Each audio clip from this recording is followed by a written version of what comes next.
Salutare tuturor și bine ați venit pe canalul meu! Astăzi vă voi arăta cum se montează o rigolă de duș walk-in. Dacă sunteți pasionați de renovări și lucrări de bricolaj, acest video este pentru voi. Nu uitați să dați un like și să vă abonați. Avem aici și rigola pentru duș. N-am putut să mă las prea mult cu țeava în jos. Să urce cam 2 cm aici. În zona aceasta o să vină dușul. Și va trebui să fac o mică treaptă. Acum o să pun rigola puțin pe poziție. Iar în zona aceasta eu am destul loc pentru a putea împinge materialul. Deoarece este o distanță mare, o să facem nisip cu ciment. O să pun și ceva ciment rapid. O să o nivelez, o pun la drept să fie prinsă corect.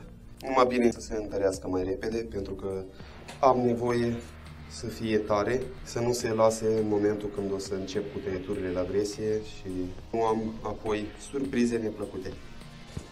Am făcut puțin material, îl băgăm pe partea de jos.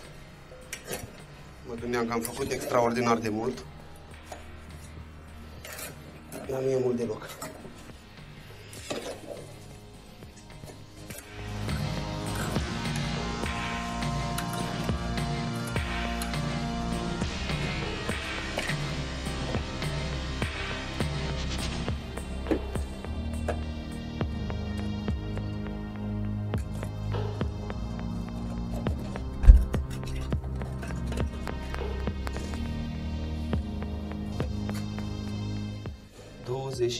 Asta înseamnă că trebuie să o mutăm puțin.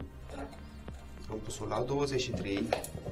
Vedem dacă avem și aici 23. Perfect. Aici trebuie să o mai așez puțin, e aproape bine, dar trebuie să fiu foarte atent în partea asta, pentru că va trebui puțin așa apăsată pe ea. Trebuie să mai fac puțin material și revin imediat. Am montat rigola. Punem cumpăna. Nu știu dacă puteți vedea, este puțin murdară. Pe ambele părți. Este perfect în cumpănă. Punem și pe cealaltă parte. Iarăși în cumpănă. Să avem și aici aceeași distanță. 23 cu 23. Din păcate trebuie să așteptăm, este o diferență față de la sol de vreo 3 cm. Trebuie turnată o șapă ca să ajungem la acest nivel, așa că astăzi nu o să putem să placăm gresia.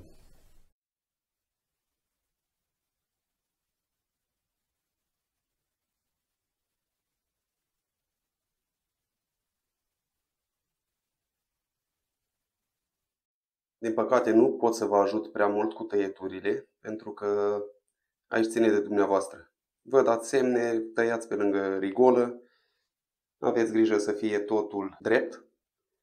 Eu pun distanțierele, iar mai apoi, după ce fac toate tăieturile, colțul de la perete cu acest colț de la rigolă, în partea aceasta la fel, aici le-am și tăiat deja. Momentan nu am mai pus distanțiere, o să vedeți pe unele părți că este distanța mai mare, în altele părți mai mică, pentru că nu sunt puse cu distanțiere, dar nu sunt lipite. Minutele ce urmează o să vă arăt și cum fac eu tăieturile. Aici am o mică greșeală. M-am luat după șapa care este jos, după care să dau eu semn și să văd că de fapt aici este semnul unde trebuie să tai, trebuie să mai tai 1,5 cm. În partea aceasta totul este bine. Am luat ceva timp, cred că am stat câteva ore, pentru că sunt bucăți mici, cu puțină răbdare reușim să le facem pe toate.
Între timp am pus și membrana, iar acum o să încep să pun adezivul.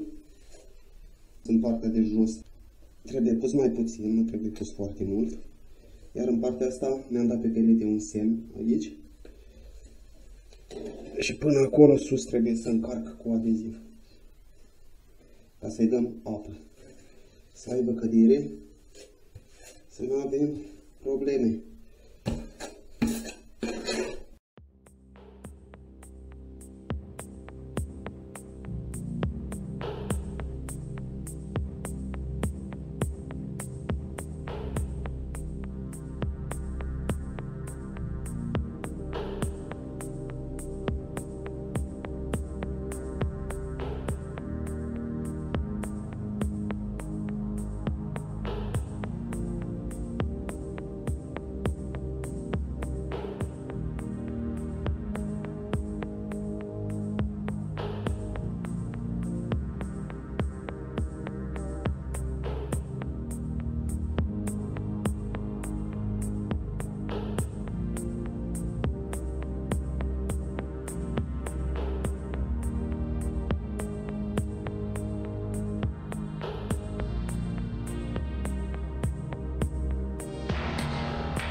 Îmi pare rău, dar nu am reușit să mai filmez chiar tot.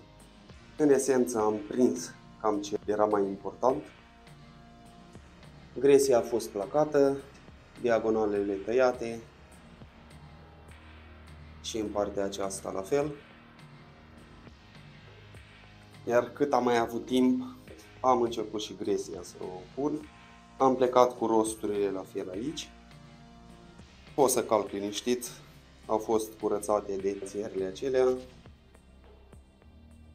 Și cam așa arată într-un final. Se putea și mai bine, dar eu zic că a ieșit totuși o treabă bună.